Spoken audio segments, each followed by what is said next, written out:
Hello friend, स्वागत है आपका एजुकेशनल चैनल एडीट्यूब में। आज का हमारा टॉपिक है ट्रांसपोर्टेशन प्रॉब्लम। ट्रांसपोर्टेशन प्रॉब्लम के प्रीवियस वीडियो में हम आपको बता चुके हैं कि इनिशियल बेसिक फिजिबल सॉल्यूशन, ये जो तीन मेथड्स है, कैसे डिटरमाइन करते हैं। और टेस्टिंग फॉर ऑप्टिमल कंडीशन, जो मोदी मेथड्स है, इसका भी दो सॉल्यूशन बता चुके हैं। आज के वीडियो में हम अगेन ऑप्टिमल सॉल्यूशन जो है वो चेक करने वाले हैं, टेस्ट करने वाले हैं मोदी मेथड से। लेकिन क्वेश्चन थोड़ा डिफरेंस है। डिफरेंस क्या है कि अगर हम लोगों का प्रॉब्लम है वो अनबैलेंस है, अनबैलेंस्ड है, तब कैसे सॉल्व करेंगे। और अगर आपको बोल दे कि हमको क्या करना है कि मैक्सिमाइजेशन प्रॉफिट निकालना है, मैक्सिमाइज प्रॉफिट करके अगर प्रॉब्लम दे, तब आप उसका सॉल्यूशन कैसे करेंगे वो पढ़ने वाले हैं। इसका कुछ स्टेप है, ये ऑलरेडी प्रीवियस वीडियो में बता चुके हैं, आप इसको रीड कर लीजिएगा। कुछ खास है नहीं, जो आपको बताने वाले हैं बस वही है। अब क्वेश्चन अगर देखें आप यहाँ पे,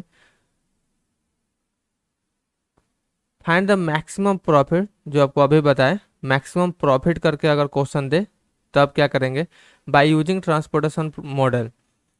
अब पहले हम चेक करते हैं कि हम लोग का प्रॉब्लम जो है वो बैलेंस है कि अनबैलेंस है। अब चेक करने के लिए क्या करते हैं, टोटल सप्लाई और टोटल डिमांड में कंपेयर करते हैं। तो टोटल डिमांड अगर देखें तो कितना है, 8 4 12 13 14 15 16 है। लेकिन अगर सप्लाई देखें तो 9 10 11 12 ही है। ओके, तो दोनों में कितना का डिफरेंस है, 4 का डिफरेंस है। किधर बढ़ाएंगे तो हम लोग का बैलेंस हो जाएगा, यानी कि सप्लाई और डिमांड हमको बैलेंस प्रॉब्लम के लिए इक्वल लाना है। तो अगर हम सप्लाई में 4 बढ़ा दे तो 5 4 9 10 11 12 4 16, तो ये भी हो जाएगा 16। ठीक है, तो हम क्या करते हैं, ऐड अ डमी रो, एक डमी रो ऐड करेंगे जिसमें 0 0 कॉस्ट होगा। O4 हैविंग 4 सप्लाई, जो अभी आपको बताया 4 सप्लाई होगा, उसको हम ऐड करेंगे। तो सबसे पहले, ये मैक्सिमम प्रॉफिट के लिए बाद में कुछ करेंगे, लेकिन सबसे पहले हम लोग का यही होता है कि हम पहले प्रॉब्लम को बैलेंस करते हैं। तो अभी हम क्या करेंगे, add a dummy row O4 having 4 supply. तो यहाँ पे O4 को हम ऐड किए, जहाँ पे सप्लाई कितना है 4, इसको अब ऐड किए। अगर आप अब देखें तो सप्लाई भी 16 हो जाएगा और टोटल डिमांड भी 16 हो जाएगा। तो हम लोग का प्रॉब्लम क्या हुआ, अब बैलेंस हुआ। अब बैलेंस हो गया। अब इसके आगे क्या करते हैं, मैक्सिमम प्रॉफिट के लिए एक लॉस टेबल का क्रिएशन करते हैं, यानी कि लॉस मैट्रिक्स का। तो लॉस मैट्रिक्स के लिए क्या करते हैं, यहाँ पे हम लॉस मैट्रिक्स ऑलरेडी निकाल चुके हैं। तो लॉस मैट्रिक्स के लिए क्या करते हैं कि found loss matrix by subtracting each cost by maximum cost, that is 9।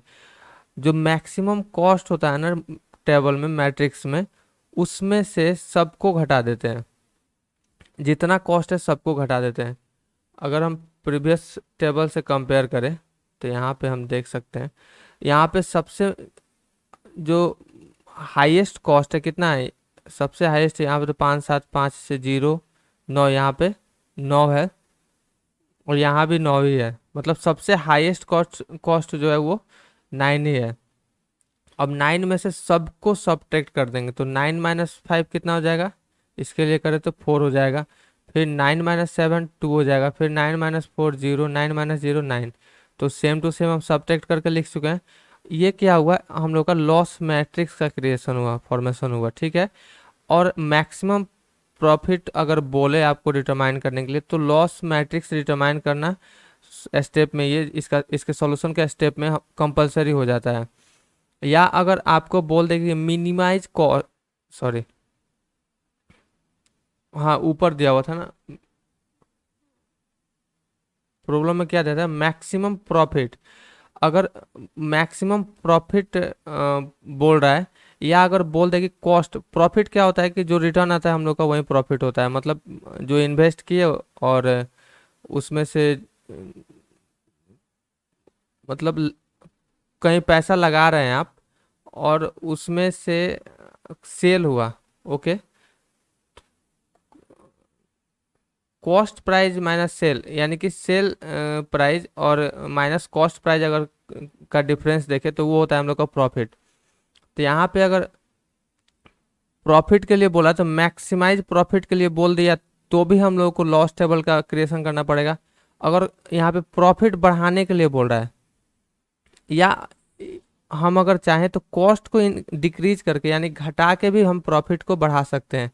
तो दोनों का सेम है कि अगर मैक्स मतलब बढ़ाना है प्रॉफिट को या कॉस्ट को मिनिमाइज कॉस्ट, दोनों एक ही हुआ।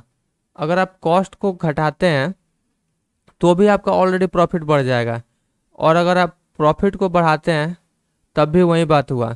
तो अगर दोनों अगर ऐसा कुछ प्रॉब्लम दे दे जिसमें बोले कि मैक्सिमाइज द प्रॉफिट और मिनिमाइज द कॉस्ट, तो उसके लिए हम लोग को लॉस टेबल का फॉर्मेशन करना पड़ेगा, लॉस मैट्रिक्स का फॉर्मेशन करना पड़ेगा। तो हम यहाँ पे ऑलरेडी लॉस मैट्रिक्स का फॉर्मेशन कर दिए। अब आगे हम भाम मेथड से इसका सॉल्यूशन करेंगे इनिशियल बेसिक फिजिबल सॉल्यूशन के लिए। ये क्या है? Initial feasible solution. अब वो यहाँ पे इनिशियल बेसिक फिजिबल सॉल्यूशन करने वाले हैं। इनिशियल बेसिक फिजिबल सॉल्यूशन के लिए क्या होता है, अब ये भाम मेथड है। सबसे पहले हम लोग को कॉस्ट डिफरेंस निकालना होता है। कॉस्ट डिफरेंस के लिए क्या होता है, जो सबसे मिनिमम कॉस्ट होता है ना, जैसे यहाँ पे सबसे मिनिमम कॉस्ट 0 है और उससे जस्ट बड़ा कितना है 2 है, तो इन दोनों का डिफरेंस अगर देखें वो होता है हम लोग का कॉस्ट डिफरेंस। याद रखिएगा हर एक रो के लिए अलग अलग कॉस्ट डिफरेंस निकलता है, या हर एक कॉलम के लिए अलग अलग कॉस्ट डिफरेंस निकलता है। तो यहाँ पे अगर देखें R1 में 0 है सबसे छोटा और उससे जस्ट बड़ा 2 है, तो दोनों का डिफरेंस कितना हो जाएगा कॉस्ट डिफरेंस, ये हो जाएगा हम लोग का 2। उसके बाद सबसे मिनिमम इसमें 0 है 1 है, इसका हो जाएगा 1। सेम करते जाएंगे आगे, इसका हो जाएगा 1 0। अब कॉलम के लिए देखते हैं।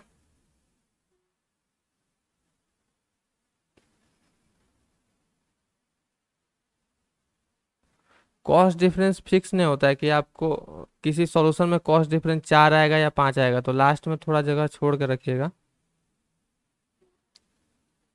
मान लीजिए कहीं ज़्यादा या कम हो गया। अब कॉलम के लिए अगर हम कॉस्ट डिफरेंस देखें, एक ये भी रूल है कि आप एक रो और एक कॉलम का एक कॉस्ट डिफरेंस एक बार में निकाल सकते हैं। उसके बाद हम लोग का जो सॉल्यूशन करेंगे, एलोकेशन करेंगे, देन आफ्टर फिर सेकेंड कॉस्ट डिफरेंस निकालेंगे। तो पहले सबसे पहले हम कॉस्ट डिफरेंस 1 निकालिए ये रो के लिए। अब कॉलम के लिए निकालते हैं यहाँ पे। तो यहाँ पे सबसे छोटा क्या है 2 है और उससे बड़ा 4 है, तो दोनों का डिफरेंस हो गया 2।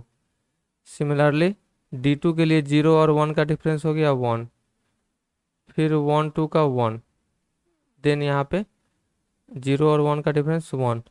अब इसमें सबसे जो बड़ा कॉस्ट डिफरेंस होता है ना उसका सिलेक्शन करते हैं। तो सबसे बड़ा यहाँ पे अगर देखें तो यहाँ पे 2 है और यहाँ भी 2 है, तो दोनों इक्वल है, तो हम किसी को भी ले सकते हैं, किसी का भी एलोकेशन कर सकते हैं। तो हम ये रो का जो कॉस्ट डिफरेंस इसी से करते हैं।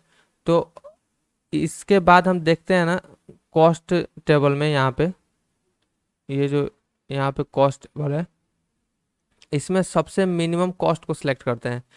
तो इसके लिए सबसे पहले जिसके लिए हम एलोकेशन करते हैं उसको एक साइन देते हैं कि हाँ हम इसके लिए एलोकेशन कर रहे हैं। तो यहाँ पे सबसे इस रो में सबसे मिनिमम कितना है 0 है, तो 0 के लिए एलोकेशन करते हैं। तो सप्लाई और डिमांड में फिर कंपेयर करते हैं कि सप्लाई और डिमांड में छोटा कौन है, जो छोटा होता है उसी को यूज करते हैं। जैसे यहाँ पे सप्लाई 5 है और डिमांड 4 है, इसके लिए सप्लाई सॉरी डिमांड 4 है और सप्लाई 5 है, तो छोटा कौन है डिमांड है। तो डिमांड 4 है तो यहाँ पे 4 का एलोकेशन कर लेंगे। उसके बाद 4 माइनस 4 0 और 5 माइनस 4 1। अब जो 0 बच जाता है ये इसको हम इस कॉलम को हम सॉल्यूशन से बाहर कर देते हैं। नेक्स्ट फिर कॉस्ट डिफरेंस निकालें, एक का एलोकेशन हो गया, अब फिर कॉस्ट डिफरेंस निकालेंगे। तो यहाँ पे क्या क्या बचा है, 4 3 2 और, तो 2 और 3, सबसे छोटा 2 है उससे बड़ा 3 है, तो दोनों का डिफरेंस हो गया 1। उसके बाद 0 और 1 तो 1, फिर 1 और 2 तो 1, ये 9 और 9 0। सेम यहाँ पे तो कुछ चेंज नहीं हुआ है, ये नहीं होगा, यहाँ पे 1 एंड 1। अब अगर कंपेयर करें कॉस्ट डिफरेंस टू रो के लिए और कॉलम के लिए, तो यहाँ पे सबसे हाईएस्ट क्या है, 2 है। तो 2 के लिए एलोकेशन करेंगे तो 2 में सबसे मिनिमम कॉस्ट कितना है, 2 ही है। तो अब इसके लिए सप्लाई और डिमांड में कंपेयर करें तो डिमांड यहाँ पे 8 है और सप्लाई कितना है, 4 है, तो मिनिमम कौन है, 4, तो 4 का यूज कर लेंगे। अब 4 माइनस 4 कितना हो जाएगा, 0, और 8 माइनस 4 हो जाएगा 4। तो ये जब 0 हो गया तो इस रो को हम आगे के सॉल्यूशन से बाहर कर देंगे। जिस जो क्रॉस हो रहा है इसको हम सॉल्यूशन से बाहर किए हैं, और जिसका एलोकेशन हो गया उसका तो एलोकेशन हो ही गया है। अब फिर एक नया सेल में एलोकेशन हो गया, अब फिर हम कॉस्ट डिफरेंस निकालेंगे। अब यहाँ पे 4 4 9 है, तो 4 और 4 इक्वल है, इसका मतलब ये नहीं कि हम 4 और 9 का डिफरेंस निकाल, इक्वल है मिनिमम है तब हम उसका डिफरेंस निकाल सकते हैं। तो यहाँ पे 4 और 4 का हो जाएगा 0,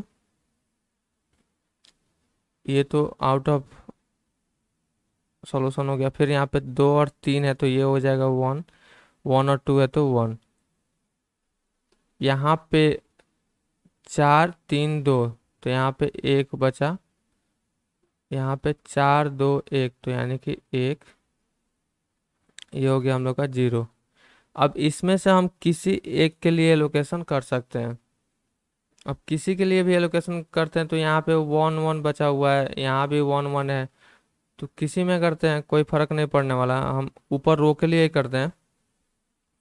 तो यहाँ पे अगर इसके पहले हम इससे किए थे ना, साइन देना भूल गए, और यहाँ पे इससे कर रहे हैं।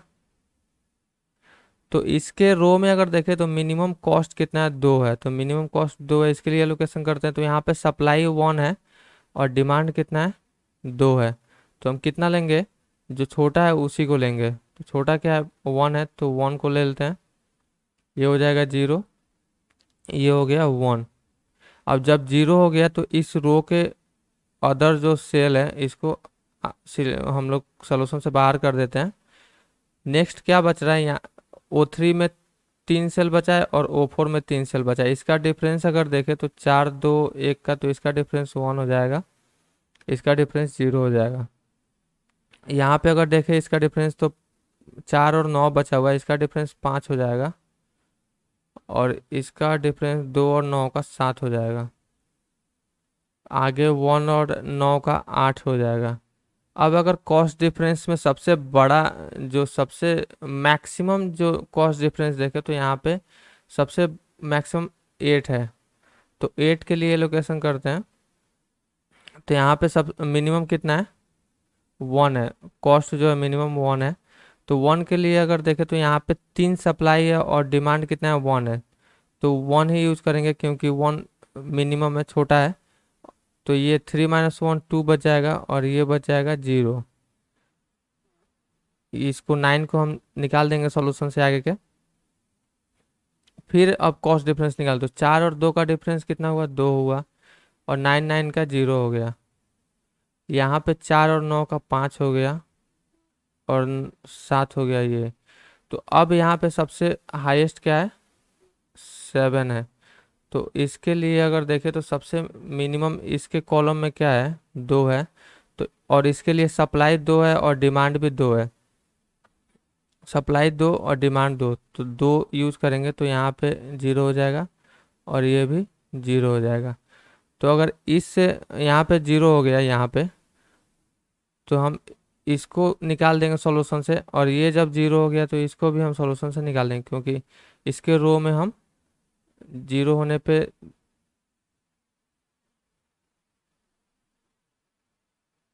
इसको निकाल दिए। अब इसके लिए इसको निकाल दिया, अब क्या बचा, लास्ट में एक ही सेल बचा हुआ है, और यहाँ पे हम लोग का सप्लाई और डिमांड इक्वल बचना चाहिए। अगर इक्वल नहीं बचा हुआ है, ये समझ लीजिए कि हम लोग का सोल्यूशन कहीं ना कहीं गलत है। तो यहाँ पे अगर देखें तो यहाँ पे हम लोग का डिमांड भी 4 है और सप्लाई भी 4 है, जो कि अभी 0 हो गया। अब हम लोग का जो इनिशियल बेसिक फिजिबल सॉल्यूशन हो गया, यहाँ पे थोड़ा हम जगह छोड़े हुए थे, इसको बढ़िया से कर लेते हैं।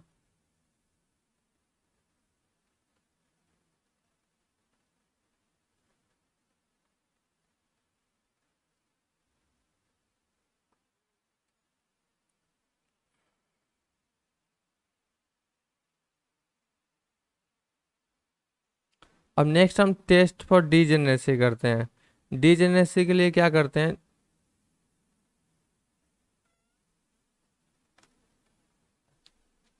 इसके लिए अगर हम चेक करते हैं कि m+n-1, यानी कि m हो गया हम लोग का नंबर ऑफ रो, n हो गया नंबर ऑफ कॉलम, -1, तो नंबर ऑफ रो कितना है, नंबर ऑफ रो कितना है, 1 2 3 4, और कॉलम कितना है, कॉलम भी 4 ही है, और -1 करते हैं,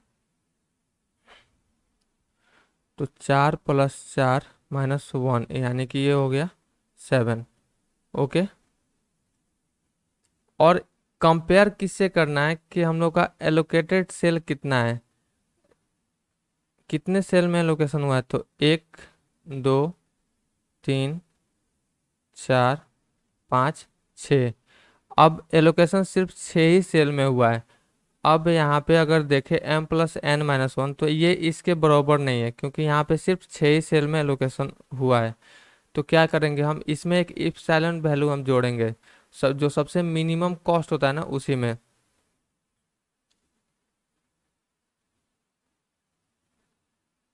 ये हो गया हम लोग का डीजेनरेसी। अब इसको क्या करेंगे, फॉर मेक इट, क्योंकि हम लोग का आगे के सॉल्यूशन में नॉन डिजेनरेसी का रिक्वायरमेंट होता है।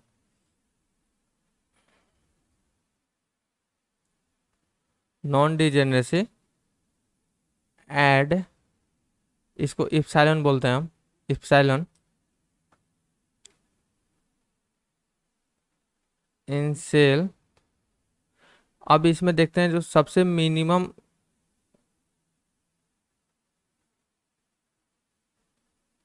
कॉस्ट कितना है इसमें। अगर सबसे मिनिमम कॉस्ट देखें इसमें, यहाँ पे तो मिनिमम कॉस्ट है 0, तो यहाँ पे 4 ऑलरेडी हम लोग का एलोकेशन हो चुका है। लेकिन यहाँ पे क्या है कि 0 है, तो यहाँ पे क्रॉस यानी कि नॉन बेसिक सेल है। तो हम क्या करेंगे, नॉन बेसिक सेल जो मिनिमम है 0, इसके जगह पे हम इप्सिलॉन का यूज कर देंगे। यहाँ पे हम क्या करते हैं, इप्सिलॉन का एलोकेशन कर लेते हैं। अब हम लोग का जो सोल्यूशन है, अगर आप काउंट करें, तो ये पहले से 6 तो था, और एक ये भी जोड़ दिए, तो कितना हो गया, 7 हो गया। तो तब हम लोग का क्या हो गया सॉल्यूशन, उसको जोड़ने के बाद इनसेल कौन था, वो 2 4 था, यानी कि रो 2 and column 4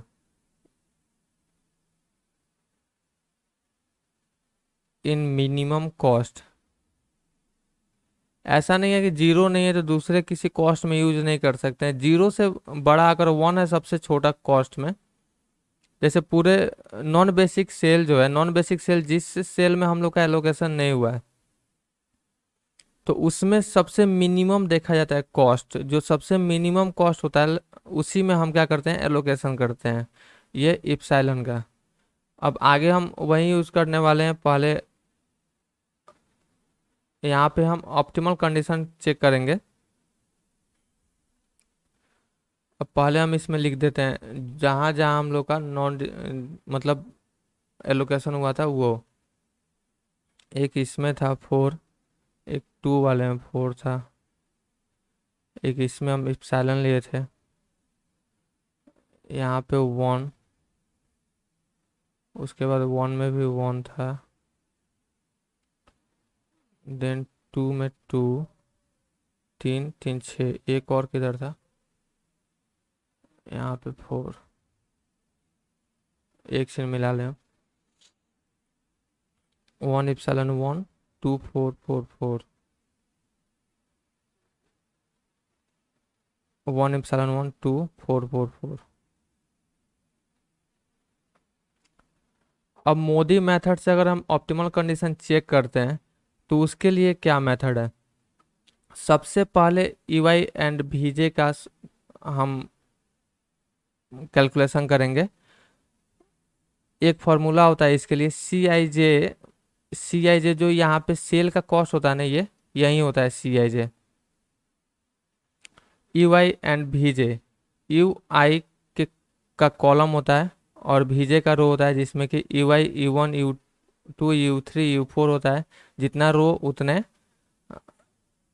U and VJ भी कॉलम में होता है। अब इसका कैलकुलेशन किससे होता है, जो बेसिक सेल होता है, बेसिक सेल यानी कि जिस सेल में हम लोग का एलोकेशन हुआ उसी सेल से हम क्या करते हैं EY एंड VJ का कैलकुलेशन कर लेते हैं।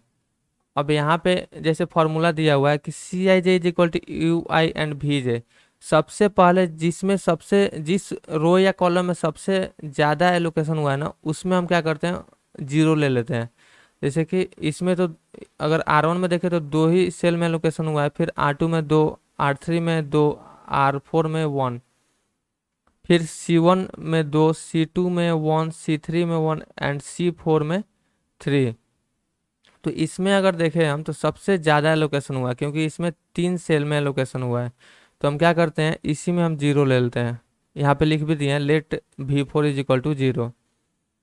अब अगर आप फॉर्मूला का यूज करें तब भी हम जो कैलकुलेशन करने वाले हैं वहीं आएगा। अगर आप मैं बता रहा हूँ वो यूज करिएगा, वो सिर्फ तब भी वहीं आने वाला है। अगर आप देखें यहाँ पे CIJ इज इक्वल टू, नहीं CIJ हम इसके लिए अगर कैलकुलेशन करें, क्योंकि यहाँ पे सिर्फ बेसिक सेल के लिए कैलकुलेशन कर रहे हैं, तो बेसिक सेल ये 3 है। क्योंकि एक का वैल्यू हमको मालूम हो गया इसके कॉलम में V4, तो हमको ये अनदर साइड निकालना पड़ेगा U साइड।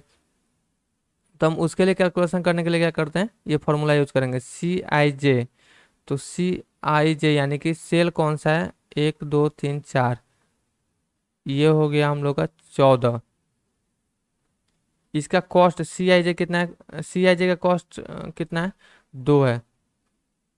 तो 2 इज इक्वल टू यहाँ पे EY का हम लोग को अभी नहीं मालूम है, तो EY का अभी U1 लिख देते हैं अब प्लस VJ यानी कि V4 कितना है हम लोग का।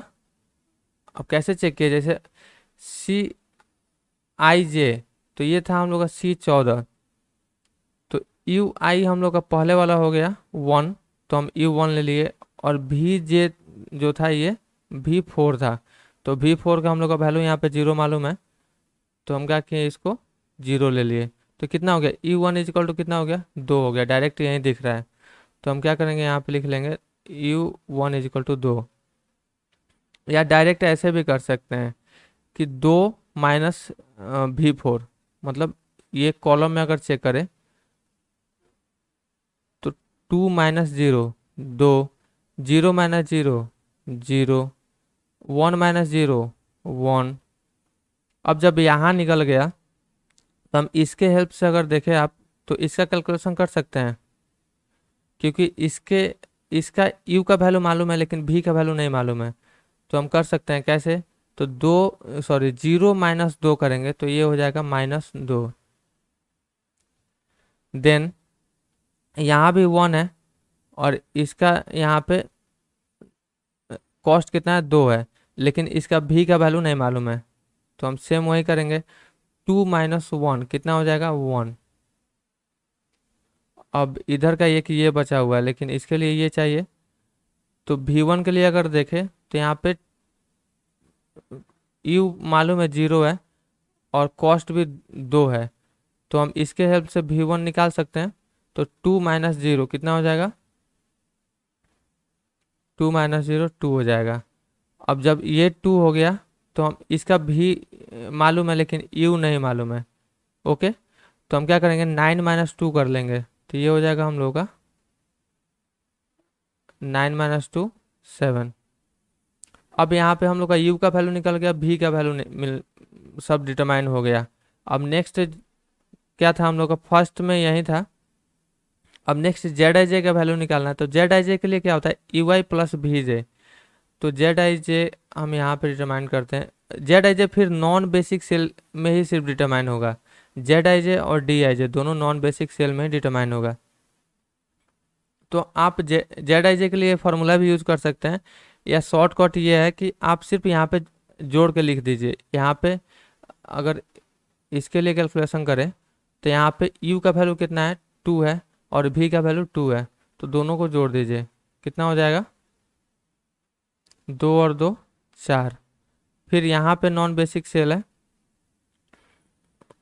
यहाँ पे, तो इसके लिए 2 u है एंड v कितना है, 1 है। तो दोनों को जोड़ दीजिएगा, ये हो जाएगा 3। फिर एक ये नॉन बेसिक सेल यहाँ पे 0 u है एंड v कितना है, -2। तो इसको हम क्या करते हैं, दोनों को जोड़ने पे -2 हो जाएगा। इसको फिर 0 + 1 1 हो जाएगा। यहाँ पे फिर 1 + 2 3 हो गया, 1 प्लस -2। तो यहाँ पे माइनस, इसके लिए अगर देखें तो एक तो 1 है और एक है -2। तो 1 + -2 यानी कि ये हो जाएगा -1।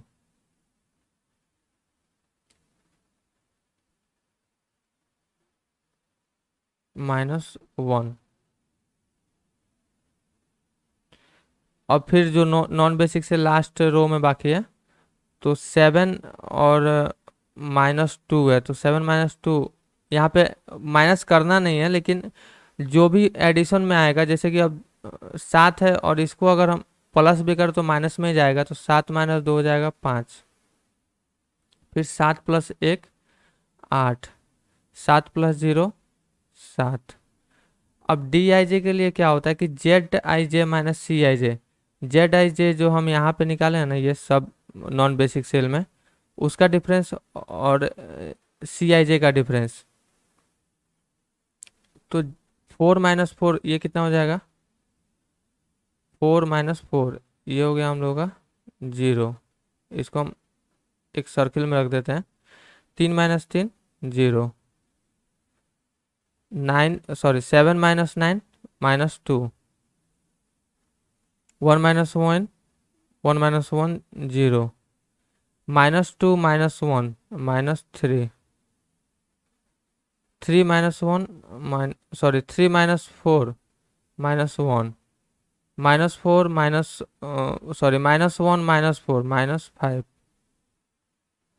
5 - 9 -4, 8 - 9 -1। अब अगर आप देखें नॉन बेसिक सेल में, तो ये कंडीशन फुलफिल कर रहा है कि नहीं, D I J must be smaller than equal to 0। ये नॉन बेसिक सेल में चेक होता है। तो हम जो रेड कलर से लिखे हैं, तो ये देखिए तो कंडीशन फुलफिल कर रहा है कि नहीं। यहाँ पे अगर देखें 0 है, फिर 0 -0 minus minus minus minus minus. तो हमको क्या चाहिए, अगर माइनस का वैल्यू क्या है, 0 से छोटा ही है, और डी आई जे का हम लोग का 0 से छोटा चाहिए या 0 होना चाहिए। तो हम लोग का कंडीशन क्या है, फुलफिल हो रहा है। तो हम यहाँ पे डिसीजन में क्या लिख देंगे,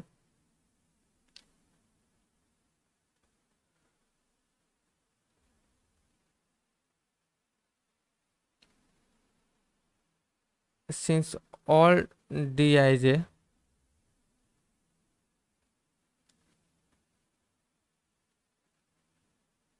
satisfy the condition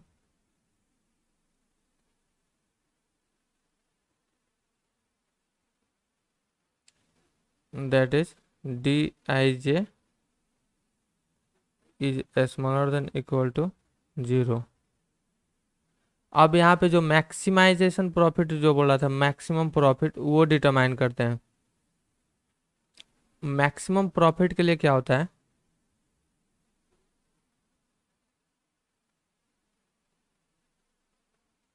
हम लोग लॉस टेबल से पहले का जो स्टेप था, उसके कॉस्ट और जो एलोकेशन वैल्यू है उससे मल्टीप्लाई कर देते हैं।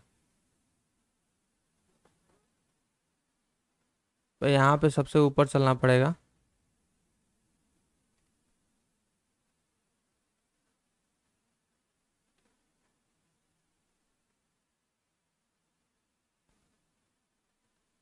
अब यहाँ पे देखिए हम एक डॉमी कॉलम ऐड किए थे यहाँ पे,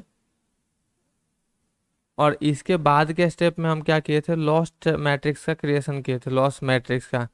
लेकिन यहाँ से हमको कैलकुलेशन करने के जो मैक्सिमाइजेशन प्रॉफिट है उसके लिए ये तो स्टेप है सिर्फ, लेकिन जो कैलकुलेशन करेंगे हम इसी से कैलकुलेशन करेंगे।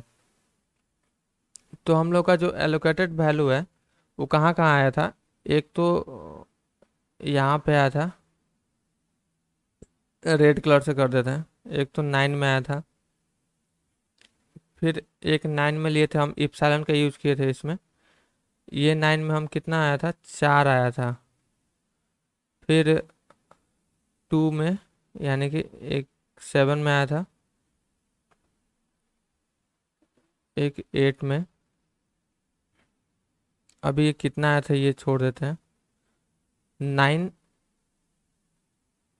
उसके बाद ये 7 में आया था एक, एंड ये लास्ट 0 में आया था, 1 2 3 4 5 6, एक इधर किधर आ गया, 2, यानी कि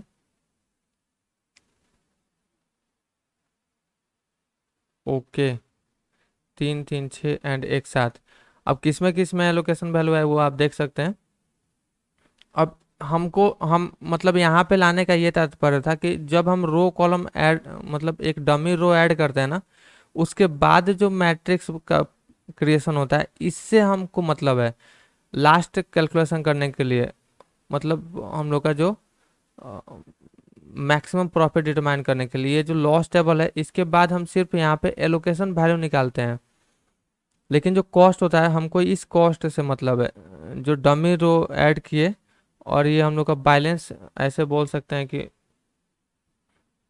बैलेंस मैट्रिक्स का जो कॉस्ट होता है ना उसी से हमको मतलब है, कॉस्ट बाद के कॉस्ट से हमको मतलब नहीं है, कॉस्ट हमको यहाँ से मतलब है, और जो एलोकेशन वैल्यू है वो बाद के सॉल्यूशन से मोदी मेथड करने के बाद से हमको मतलब है। तो आगे क्या करते हैं हम,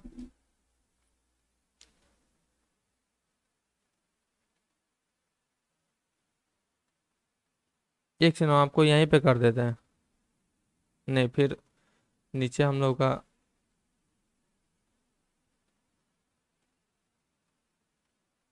हाँ मैक्सिमम प्रॉफिट अब क्या करेंगे हम, सबसे पहले का कॉस्ट कितना था जिसमें एलोकेशन हुआ 9 है, और उसमें एलोकेशन कितना हुआ है 4 का हुआ है, उसके बाद जो हुआ है वो हुआ है 7 का, 7 कॉस्ट है उसका, और उसका एलोकेशन कितना है 1 है, प्लस उसके बाद फिर 7 कॉस्ट है और उसका एलोकेशन 4 हुआ है, फिर जो कॉस्ट है 7 है और उसका एलोकेशन हुआ है 2।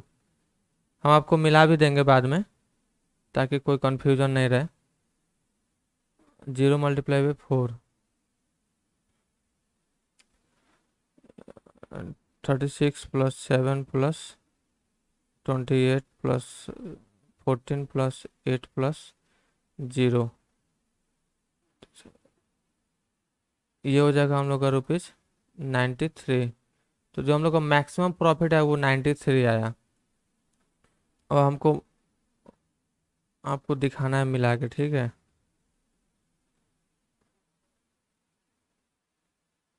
पहले आप यहाँ पे ये देखिए कि एलोकेशन वैल्यू अगर आप देखें तो फर्स्ट सेल में 4 था, तो 4 है, उसके बाद 1 है, उसके बाद 4 है, उसके बाद 1 है, 4 है, फिर 2 1 4,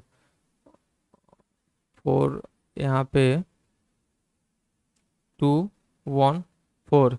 अब चूंकि आप यहाँ पे 0 और इप्सिलॉन से मल्टीप्लाई करते हो वो तो लाजमी है 0 ही होगा, इसलिए हम इसका यूज नहीं किए। यहाँ भी इप्सिलॉन ऐसे, इप्सिलॉन का सिर्फ हम लोग को काम क्या होता है कि हम सिर्फ ईवाई एंड भीजे का वैल्यू निकालने में उसका यूज होता है, बाकी आगे के कैलकुलेशन पीछे के कैलकुलेशन उससे कुछ मतलब नहीं होता इस इप्सिलॉन का। अब यहाँ पे इप्सिलॉन वैल्यू चेक कर लिए, अब यहाँ पे कॉस्ट चेक करते हैं जिसमें जिसमें हम लोग का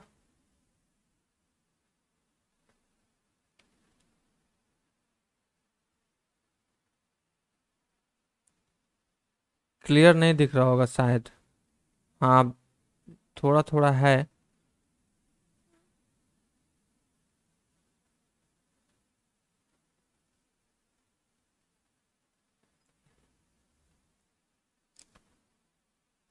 अब यहाँ पे क्या है, 9 है, ठीक है। यहाँ पे हम लोग का 9 है यहाँ पे कॉस्ट, फिर 77780। आप ऊपर ही चल के चेक कीजिए कितना है। 7 7, ये तो इप्साला है, इसको छोड़िए। 7 8 एंड 0, कॉस्ट